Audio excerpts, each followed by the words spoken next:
8월 7일 목요일 아침입니다. 하나님의 크신 은혜와 평안이 이그스필드 교회 모든 성도님들과 함께 하시기를 소망합니다.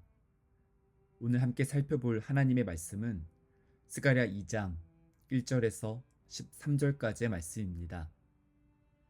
내가 또 눈을 들어 본즉 한 사람이 측량줄을 그의 손에 잡았기로 내가 어디로 가느냐 물은즉 그가 내게 대답하되 예루살렘을 측량하여 그 너비와 길이를 보고자 하노라 하고 말할 때에 내게 말하는 천사가 나가고 다른 천사가 나와서 그를 맞으며 이르되 너는 달려가서 그 소년에게 말하여 이르기를 예루살렘은 그 가운데 사람과 가축이 많으므로 성곽 없는 성읍이 될 것이라 하라.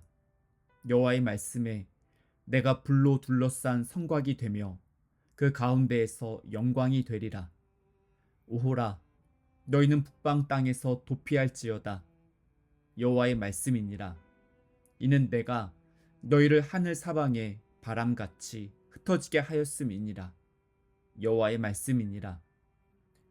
바벨론 성에 거주하는 시온아, 이제 너는 피할지니라. 만군의 여호와께서 이같이 말씀하시되 영광을 위하여 나를 너희를 노략한 여러 나라로 보내셨나니 너희를 범하는 자는 그의 눈동자를 범하는 것이라. 내가 손을 그들 위에 움직인즉 그들이 자기를 섬기던 자들에게 노략거리가 되리라 하셨나니 너희가 만군의 여호와께서 나를 보내신 줄 알리라. 여호와의 말씀에 시온에 따라 노래하고 기뻐하라. 이는 내가 와서 내 가운데에 머물 것임이라. 그날에 많은 나라가 여호와께 속하여 내 백성이 될 것이요 나는 내 가운데에 머물리라. 내가 만군의 여호와께서 나를 내게 보내신 줄 알리라. 여호와께서 장차 유다를 거룩한 땅에서 자기 소유를 삼으시고 다시 예루살렘을 택하시리니 모든 육체가 여호와 앞에서 잠잠할 것은 여호와께서 그의 거룩한 처소에서 일어나심이니라 하라 하더라. 아멘. 오늘 본문은 스가랴 선지자가 보았던 세 번째 환상을 기록하고 있습니다. 하나님께서 스가랴에게 환상을 보여주시는 장면을 기록할 때 반복적으로 사용되는 표현이 있습니다. 오늘 본문 1절의 앞부분에도 언급되어 있는 내가 또 눈을 들어 본즉입니다. 주변을 둘러보면 상황은 아직 바뀌지 않았습니다. 긴 터널과 같은 시간을 지나면서 아무런 희망이 보이지 않아서 한숨이 나오고 무기력함을 느낄 수도 있습니다. 바벨론에서 예루살렘으로 돌아온 스가랴의 상황이 그러했습니다. 무너진 성전을 다시 지으려고 하였지만 공사가 중단된 채 10여 년이 지났습니다. 폐허 같은 예루살렘에는 제대로 된 성벽조차 아직 없었습니다. 주변 상황을 둘러보면 절망의 마음을 빼앗길 수도 있습니다. 하지만 눈을 들어서 지금도 역사하시는 하나님을 바라보는 것이 믿음입니다. 오늘 본문에서 스가랴 선지자가 눈을 들어 보니 측량줄을 손에 잡고 있는 사람이 보였습니다. 측량줄은 건물이나 어떤 구조물의 크기를 측량하는 도구입니다. 예루살렘에는 성을 보호하는 성벽도 허물어졌고 하나님을 예배하는 성전도 공사를 하다가 멈춰버린 상황이었기 때문에 스가랴는 그 사람에게 측량줄을 가지고 어디로 가는지 물어보았습니다. 그 사람은 예루살렘에 가서 그 너비와 길이를 확인하려고 한다는 대답을 하였습니다. 예루살렘 성벽은 2차 포로기환 때 느헤미야의 주도로 재건되었습니다. 스가랴 시대보다 약 80년이 지난 시점입니다. 현실에서는 예루살렘 성을 안전하게 보호할 수 있는 성벽이 전혀 없는 상황이었습니다. 고대 도시에서 성벽이 허물어지고 성곽이 없다는 것은 분명한 비극이고 실패의 상징입니다. 하지만 스가랴가 보았던 환상에서 한 사람이 측량줄을 가지고 예루살렘 성을 측량하려고 하는 모습을 보았습니다. 현실에서 느끼는 결핍이 무능력과 무기력함으로 이어지는 것이 아니라 하나님께서 역사하시는 은혜의 통로가 될 것을 암시하고 있습니다. 4절에서 예루살렘은 그 가운데 사람과 가축이 많으므로 성곽 없는 성읍이 될 것이라고 말씀합니다. 사람과 가축이 더 많아지고 번성하게 되면 그 안에 있는 사람들을 안전하게 보호할 수 있는 튼튼하고 견고한 성곽이 필요할 것 같습니다. 하지만 크고 견고한 성벽만으로 도시의 안전을 보장할 수 있을까 하는 의문이 생깁니다. 예루살렘이 바벨론의 공격을 받아서 함락되고 성이 무너져 내렸을 때 예루살렘에는 견고한 성벽이 있었습니다. 하지만 성벽이 예루살렘의 안전을 지켜줄 수 없었습니다. 바벨론 또한 마찬가지였습니다. 유다를 멸망시켰던 바벨론은 당시 강대국으로 성장하면서 주변 나라들을 정복하였습니다. 그리고 주변 나라들의 침략을 막기 위해서 크고 튼튼한 바벨론 성벽을 지었습니다. 하지만 크고 견고한 성벽이 바벨론의 안전과 평화를 보장할 수 없었습니다. 페르시아에 의해서 바벨론의 시대는 막을 내리고 말았습니다. 고대 사회에서 성벽은 분명 필요한 구조물이었습니다.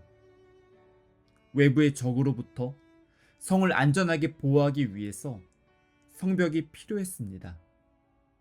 하지만 성벽이 그 안에 살고 있는 사람들의 안전과 평화를 100% 보장할 수는 없었습니다. 지금 우리가 살아가는 시대에도 안정적인 삶을 누리기 위해서 일반적으로 필요하다고 생각하는 것들이 있습니다. 사람들마다 조금 차이가 있지만 일반적으로 집과 자동차와 안정적인 수입과 건강이 여기에 해당하는 것처럼 보일 수도 있습니다. 하지만 크고 견고한 성벽이 도시의 안전을 완벽하게 책임질 수 없었던 것처럼 눈에 보이는 풍요롭고 화려한 것들도 제한적인 역할만 감당합니다. 5절 말씀은 여호와의 말씀에 내가 불로 둘러싼 성곽이 되며 그 가운데에서 영광이 되리라 라고 말씀합니다. 예루살렘이 성곽 없는 성읍이었지만 여호와 하나님께서 불로 둘러싼 성곽이 되셔서 안전과 평화를 지켜줄 것이라고 약속하셨습니다. 하나님께서 이글스필드 모든 성도님들의 삶을 불로 둘러싼 성곽처럼 지켜주시고 보호해 주시기를 간절히 소망합니다. 이러한 관점에서 오늘 본문의 뒷부분을 읽어보면 바벨론 성에 남아서 머뭇거리고 있는 사람들에게 선포하는 말씀을 이해할 수 있습니다. 고레스의 칙령으로 유대인들은 예루살렘으로 돌아갈 수 있었지만 많은 수의 유대인들이 여전히 바벨론 성에 거주하고 있었습니다.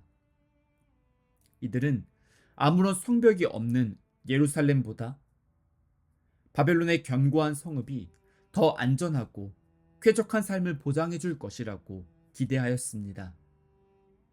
하지만 하나님께서 바벨론을 심판하시면 그 성 또한 무너지게 됩니다. 하나님의 심판 앞에서 예루살렘과 바벨론 모두 예외가 아니었습니다. 하나님께서 유다 백성들을 심판하셔서 바벨론의 포로가 되어 그곳에 끌려가도록 허락하셨던 때가 있었습니다. 이제 그 시간이 다 지나고 다시 예루살렘으로 돌아갈 수 있는 길을 열어주셨습니다. 하나님의 새 역사가 일어나는 장소로 예루살렘을 회복시켜 주신다고 말씀하셨습니다. 하지만 하나님의 말씀보다 현실적인 쾌적하고 안락한 삶에서 익숙하고 편안함을 느꼈던 사람들은 바벨론 성에 계속 남아 있으려고 하였습니다. 이들은 하나님의 임재보다 눈에 보이는 풍요로움에 안주하려고 하였습니다.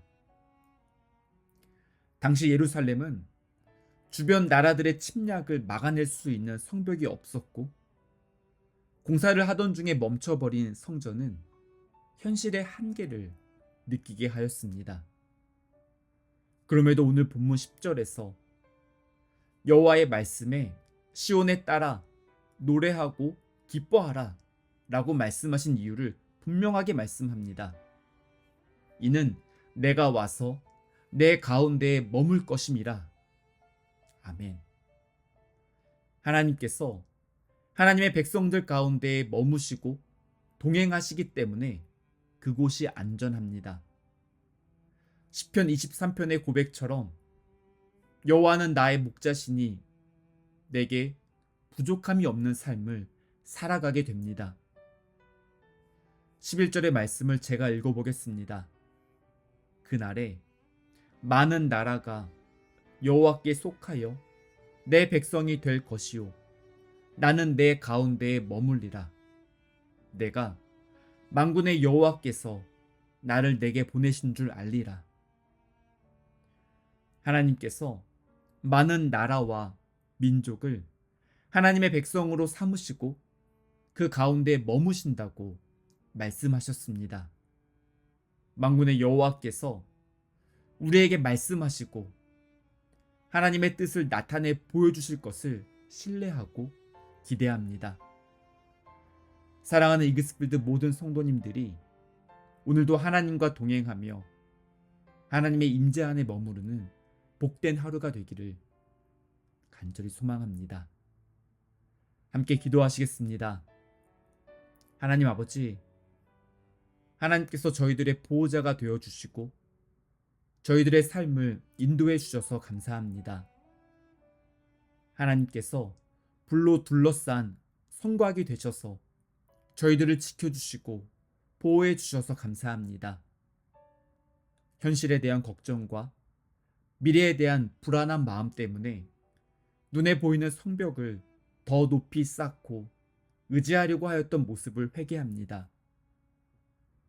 믿음의 눈을 들어서 지금도 역사하시는 하나님을 바라보며 하나님의 뜻을 깨달을 수 있도록 저희들의 마음과 생각을 인도해 주시옵소서. 저희들의 삶에 결핍과 목마름이 저희들의 마음을 무너뜨리는 것이 아니라 하나님께서 역사하시는 은혜의 통로가 되기를 간절히 소망합니다. 오늘부터 시작되는 마타가미 원주민 선교팀의 모든 일정을 하나님께서 눈동자처럼 지켜주시고 보호하여 주시옵소서. 복음의 씨앗이 그 땅 가운데 뿌려지고 하나님 아버지의 마음이 온전히 전해지는 시간이 되도록 인도하여 주시옵소서. 이 모든 말씀 선하신 우리 주님 예수 그리스도의 이름으로 기도드립니다. 아멘. 오늘도 이그스필드 모든 성도님들의 삶 가운데 하나님께서 주시는 은혜와 평안이 가득하기를 소망합니다.